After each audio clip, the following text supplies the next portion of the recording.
கனா serial நாளைக்கான எபிசோடில் என்ன நடக்க போகுதுன்னு பார்க்கலாம் வாங்க. அதுக்கு முன்னாடி என்னுடைய சேனலை நீங்கள் சப்ஸ்கிரைப் பண்ணலைன்னா சப்ஸ்கிரைப் பண்ணிக்கோங்க. பக்கத்தில் இருக்கிற பெல் பட்டனையும் மறக்காமல் ப்ரெஸ் பண்ணிக்கோங்க.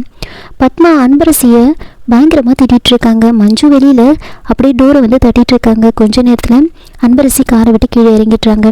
இன்னொரு பக்கம் வந்துட்டு சிவகாமியும் மாங்காவும் இந்த சொத்தை எப்படியாவது நம்ம பேருக்கு மாற்றி எழுதியே ஆகணும் அப்படின்னு பேசிகிட்டு இருப்பாங்க. அந்த சமயம் பார்த்து குருஜி வீட்டுக்கு வராங்க.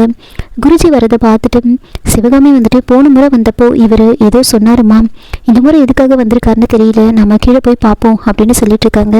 அப்போ மங்கா ஜானகியும் சந்திரசேகரும் வரதுக்கு முன்னாடி நாம் அவரை பேசி இங்கேருந்து கிளப்பி அனுப்பிடணும் அப்படின்னு யோசிச்சுக்கிட்டு கீழே இறங்கி வராங்க. குருஜி வந்த உடனே வசந்தா வந்துட்டு குருஜியை பார்த்து பேசுகிறாங்க. அப்போது இந்த மாதிரி ஜானகி அம்மாவும் சந்திரசேகர் சாரும் வெளியில் போயிருக்காங்க அப்படின்னு சொல்கிறாங்க. உடனே வந்து வசந்தா என்ன பண்ணுறாங்கன்னா ஜானகிக்கு கால் பண்ணுறாங்க. உடனே சிவகாமியும் மங்காவும் அங்கே வந்துட்டாங்க. சிவகாமியும் மங்காவும் அங்கே வந்து குருஜி கிட்டே பேசிட்டு வசந்தாவை பார்த்து வசந்தா என்ன பண்ணுற அப்படின்னு கேட்குறாங்க. இல்லைம்மா, குருஜி வந்த விஷயத்த அம்மா கிட்ட சொல்லலான்னு கால் பண்ணுறேன் அப்படின்னு சொல்ல, அப்போ சிவகாமி அதான் நாங்கள் இருக்கோம்ல, நாங்கள் பார்த்துக்குறோம், நீ போ அப்படின்னு சொல்லிட்டாங்க. அதனால வசந்தா அங்கேருந்து போயிட்டாங்க.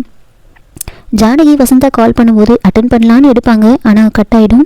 அப்போது இந்த விஷயத்த சந்திரசேகர் கிட்டே சொல்கிறாங்க. உடனே சந்திரசேகர் சரிம்மா நீங்கள் திரும்பவும் கால் பண்ணி பாருங்கள் அப்படின்னு சொல்கிறாங்க.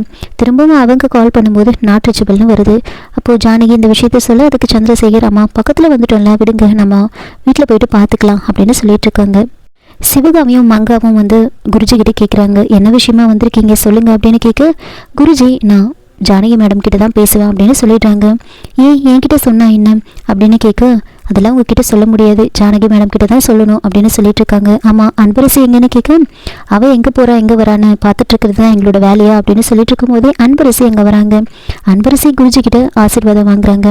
அதுக்கப்புறமா ஜானகியும் சந்திரசேகரும் அங்கே வந்துடுவாங்க. குருஜி ஜானகி கிட்ட சாருக்கு ஒரு பெரிய கண்டம் இருக்குது, அவர் அந்த கண்டத்திலிருந்து தப்பிக்கணும்னா அவர் மனைவி கழுத்தில் அவர் திரும்பவும் தாலி கட்டணும்.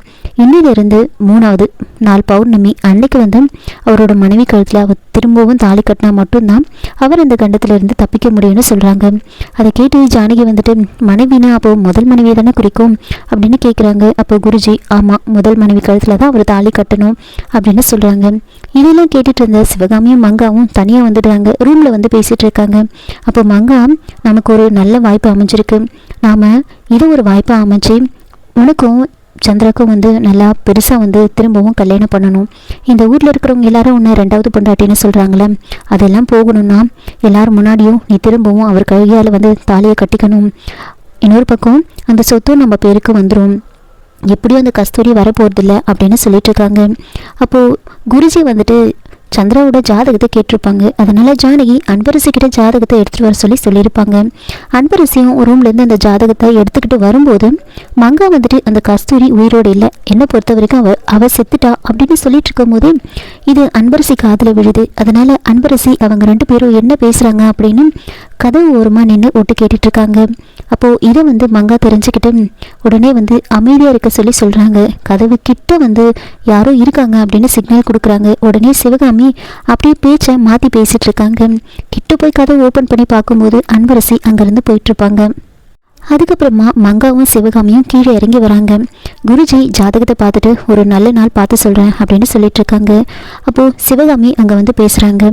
அது என்ன, முதல் மனைவி கழுத்தில் தான் தாலி கட்டணுமா? நானும் தானே அவரோட பொண்டாட்டி, அவர் என் கழுத்தில் தாலி கட்டலாம், என்ன அவருக்கு ஏதாவது ஒன்றுனா நான் பார்த்துட்டு இருக்க முடியுமா அப்படின்னு தான் பேசிகிட்டு இருக்காங்க. அப்போது குருஜி வந்துட்டு முதல் மனைவி கழுத்தில் தான் தாலி கட்டணும் அப்படின்னு சொல்லிட்டு இருக்காங்க. அதுக்கு முன்னாடி ஜானகி வந்துட்டு அப்படி முதல் மனைவி வரலன்னா என்ன பண்ணுறது அப்படின்னு கேட்குறாங்க. அதுக்கு குருஜி அப்போது வேறு வழி இல்லை, சிவகாமி கழுத்தில் தான் தாலி கட்டி ஆகணும் அப்படின்னு சொல்லியிருப்பாங்க. இன்னொரு பக்கம் சிவகாமி வந்துட்டு இவ்வளோ நாளாக வராத அக்காவும் அவங்க பொண்ணும் இப்போவா வந்துட போகிறாங்க அப்படின்னு சொல்ல, அதுக்கு அன்பரசி மனசுலேயே நினைக்கிறாங்க, கண்டிப்பாக வந்து எங்கள் அம்மாவை நான் எல்லோரும் முன்னாடி கொண்டு வந்து நிறுத்துவேன், இது நான் கும்பிட்றேன் அந்த முருகன் மேலே சத்தியம் அப்படின்னு யோசிச்சுட்டு இருக்காங்க. இதோட இந்த எபிசோடை வந்து முடிச்சிருக்காங்க. என்னோட ரிவ்யூ பிடிச்சிருந்தால் லைக் பண்ணுங்கள், மறக்காமல் சப்ஸ்கிரைப் பண்ணுங்கள். தேங்க்யூ.